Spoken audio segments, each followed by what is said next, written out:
Welcome back, guys. This video is going to be all about the clutch and the gearbox. There's one or two options for the clutch that I could think of anyway. The first one is to use as much of the RX-8 stuff as possible. So you'd have the starter, which is down there on the gearbox side. You could use RX-8 clutch kit. Now the tricky part of that would be the flywheel. Obviously the RX-8 flywheel is not going to bolt up to the 180 crank, so that would be a custom flywheel. And also you've got the machining costs, the working out all the offsets and stuff to get that to work. And what's good about these adapter plates is a longitudinal 180 starter will bolt up exactly where it is on the likes of an A4, Passat, etc.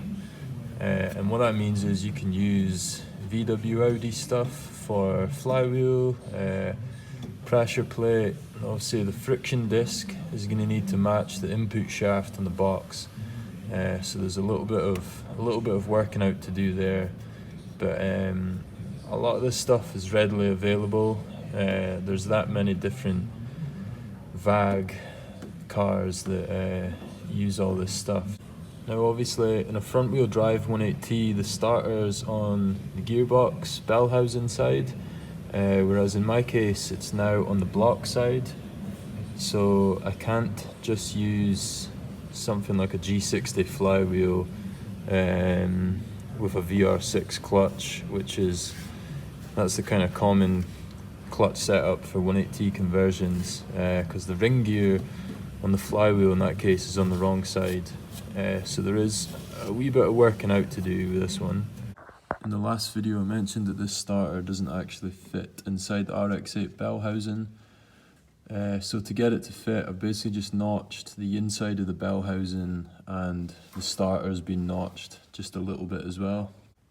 It's quite common in RX-8 gearbox conversions to have to grind out the bell housing a bit to get starters and whatever else to fit. So yeah, I was quite happy to just go ahead and do it.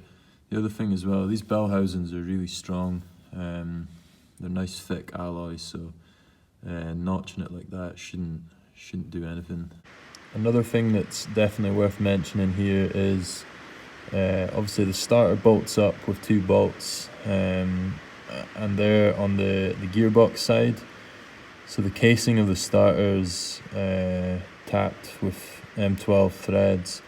So you can see the bottom bolt is accessible from the just next to the bell housing.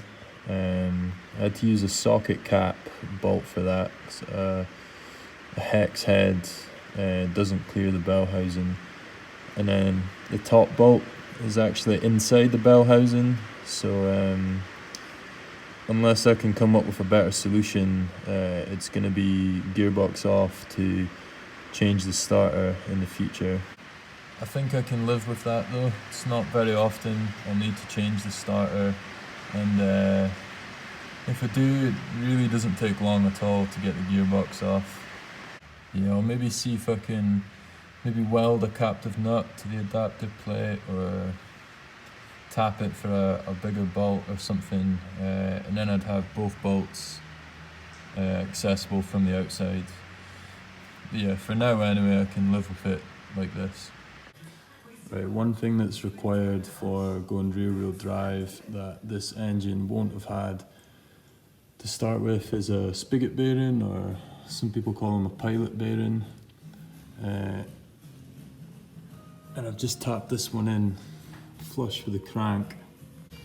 The VW crank, the bore on the end of it's 21mm, and the diameter of the input shaft in the box is 15mm, and it just so happens that a Ford Type 9 gearbox spigot bearing is 21mm outer diameter, 15mm inner diameter. So you might have seen in the last video, I tested a couple of flywheels against different starters to basically work out which one I was going to use. Obviously it's the 180 longitudinal flywheel, and that's already been tested with the starter, so I know that's going to spin the engine.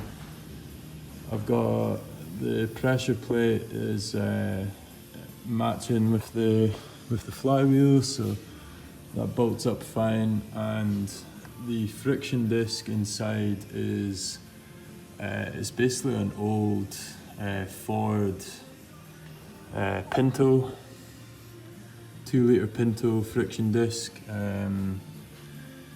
It's just something we've had lying around the shed. I think it's only like 210 mil or something, but it's going to be enough anyway to hopefully just test to see if I'll get drive to the rear wheels once obviously the box is back on and the prop shaft and everything. And the release bearing and stuff, I'm just going to use I'm going to try to use what's in the RX-8 box. So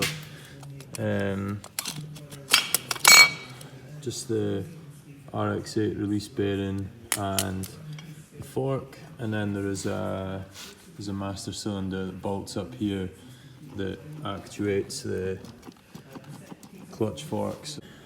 So as I say, this is just totally a proof of concept that I don't even have the right bolts. I've just used kind of what I've got. So there's a bunch of washers and stuff on them, but if this does work, then I could send this off to a company like CG Motorsport or something to make up a proper clutch kit that'll take all the power,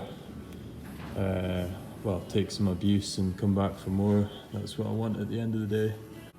Yeah, the reason I'm using the Pinto friction disc is the splines on the RX-8 box are exactly the same as what you'd get on a Type 9 box or a T5 Cosworth box. And I've tried to centre it as best I could without a clutch alignment tool. This is the new gearbox mount that I've made. I think this is 8mm plate. So I've fabbed that up so it just bolts up to the bottom of the RX-8 box. I've welded in a couple of high tensile studs. These are the ends from some old Mk2 Escort anti-tramp bars, which are there. And then that middle bar is an offcut from one of the seat rails. Right, that's a gearbox back in now. The box is now bolted into the tunnel as well. Bolted up to the mount that I made with the Escort tramp bar bushes, and then it's bolted into the side of the tunnel as well. I've welded in a plate on the inside with 2 captive nuts. Yeah, this way is so much easier to get the box in and out, rather than having those 2 tabs welded on like I had it before. I think this is like the 4th gearbox mount variation that I've had, but I'm happy with it now because it means I can run a 3-inch exhaust under the mount and then right through under the prop shaft. So what I found with this setup is the fork has no free play at all. I don't know if I'm going to be able to show you, but the release bearing is up against the pressure plate. You can just see it there. It's not engaging the clutch at all. It's not pressing on the pressure plate, so I think I just need to bring the fork back, or the pivot point back 5-10 mil or so, just so I've got that little bit of free play on the fork. Right, what I've done is I've whipped the box off and I've removed the RX-8, don't know what you call these, pivot ball, whatever it's called. I basically just took an old bolt and I've grinded the head down to a kind of dome shape. And this is purely just for testing, so it's wound in, I think, 10 mil or so further in than what the RX-8 pivot would be. So yeah, this is purely just for testing when the engine's up and running.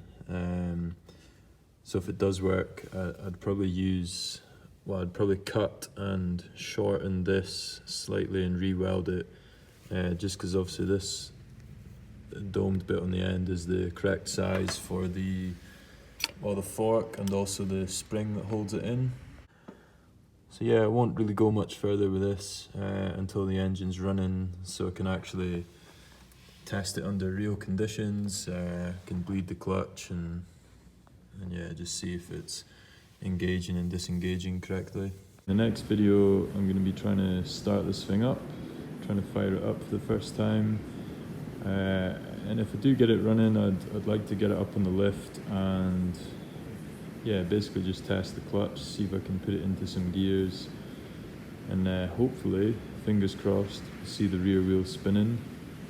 So yeah, that'll be the next video, I think. Yeah, thanks for watching and take care. Cheers.